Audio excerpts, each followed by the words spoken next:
আশরাফ কায়সার, একটু আপনার কাছে আসি। যেটি বলছিলেন সৈয়দ কামরুজ্জামান, যে আসলে কোনোভাবেই কেউ বুঝতে পারেনি যে, এবং এর আগের দিন পর্যন্ত সৈনিকদের কোনো ধরনের আচরণে কেউ বুঝতে পারেনি এরকম একটি ঘটনা ঘটবে। কিন্তু সবাই আমরা জানি মাননীয় প্রধানমন্ত্রী, তৎকালীন যিনি প্রধানমন্ত্রী ছিলেন, তাকে কিন্তু বারবার বলা হয়েছে এবং ওই ঘটনাকালীন চলার সময় তাকে অভিহিত করা হয়েছে। তার তৎপরতা নিয়ে একটি বড় প্রশ্নের জায়গা থেকে গেছে। তিনি আসলে কি বলেছেন সেটি নিয়েও তো একটি বড় প্রশ্ন থেকে গেল। দেখুন, আমরা পরে যেটি জেনেছি যে ঘটনার 7 দিন 6 দিন আগে থেকেই বিডিআরের ভেতরে, পিলখানার ভেতরে এবং ঢাকা শহরের বিভিন্ন জায়গায়, বিশেষ করে আজিমপুরে এবং ফার্মগেটে তাদের দাবি দেওয়া সম্বলিত পোস্টাল লিফলেট পাওয়া গেছে। বিডিআরের যে নিজস্ব গোয়েন্দা বিভাগ, আমি মনে করি তাদের এটি একটি বড় ব্যর্থতা যে তারা এই প্রশ্নটা আমি একটু করতে চাই, এই লিফলেটটিকে এত আন্ডার প্লে কেন করা হলো আমি জানি না। কেননা একটি সুশৃঙ্খল বাহিনীতে যখন আপনি বলেন যে অফিসারদেরকে কুকুরের মতো গুলি করে মারা হবে, এটা খুব সিগনিফিকেন্ট কথা। এবং আপনি জানেন বিডিআরের ভেতরে এই সেনাবাহিনী কর্মকর্তা এবং সৈনিকদের মধ্যে একটা পুরনো দ্বন্দ্ব রয়েছে, বৈষম্য রয়েছে এবং তাদের ব্যবহার নিয়েও তাদের অনেক প্রশ্ন রয়েছে। এই জন্য এই দাবি দাওয়াগুলোকে গুরুত্বের সাথে কেন ডিজি নিলেন না বা কেন বিডিআর প্রশাসন নিল না, এটা আমি জানি না। আচ্ছা, আপনি যদি দেখেন যে বিডিআরের ঘটনা ঘটার পরে সরকার থেকে কি ব্যবস্থা নেওয়া হলো, প্রধানমন্ত্রী যে 2জন বা 4জনকে পাঠালেন বিডিআরের ভেতরে, সাহারা খাতুন, মির্জা আজম, জাহাঙ্গীর কবির নানক এবং ওয়ারেসাত হোসেন বেলাল, এই মানুষগুলোকে উনি কি করে ঠিক করলেন যে তারা বিডিআরের ভেতরে যেতে পারে এবং নেগোশিয়েট করতে পারে? এটি কিন্তু আমি জানতে চাই।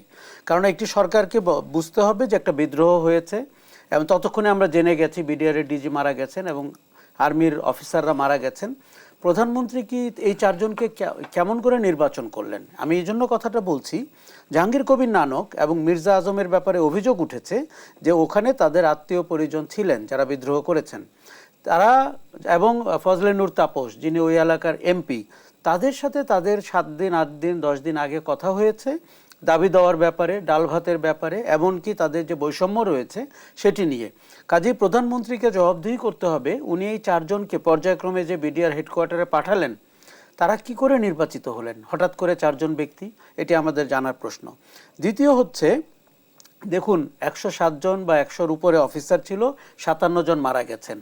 খুব স্বাভাবিকভাবেই ক্যান্টনমেন্টে সেনাকুঞ্জে আপনার যখন সমাবেশ হয়েছে তখন প্রধানমন্ত্রী অনেক প্রশ্নের মুখে পড়েছেন, অনেক বিক্ষোভের মুখে পড়েছেন এবং অনেকটা উত্তেজিত অবস্থায় তাকে মোকাবেলা করতে হয়েছে।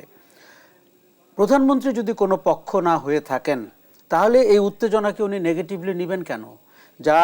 যিনি মারা গেছেন তার আত্মীয় পরিজন, সহকর্মী, সে তো উত্তেজিত হবেই।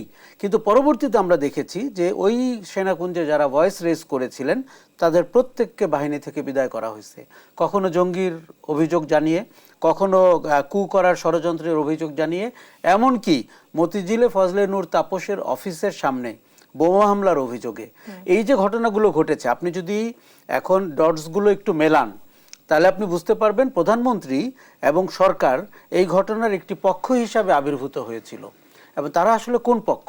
কেননা আপনি যদি পক্ষ না হন তাহলে উত্তেজিত সেনা কর্মকর্তাদের ঘটনাকে আপনি তো আরও সহানুভূতির সাথে বিবেচনা করবেন। কোনো যুদ্ধেও 57 জন অফিসার মারা যায় না, সেখানে এই 1 দিনে 2 দিনে 3 দিনে এতজন অফিসার মারা গেছে, পরিবার পরিজনের উপরে আপনার ধর্ষণ হয়েছে, হামলা হয়েছে। আমরা যেহেতু এখন 15 বছর পরে ঘটনাটাকে দেখছি, এমনকি তার 15 দিন পরেও আমি একই কথা বলেছি, 15 মাস পরেও বলেছি যে এটির একটি দারুণ তদন্ত হওয়া দরকার এবং যেই তদন্তের পরে কারো মনে প্রশ্ন থাকবে না ঘটনাটি কেন ঘটেছে।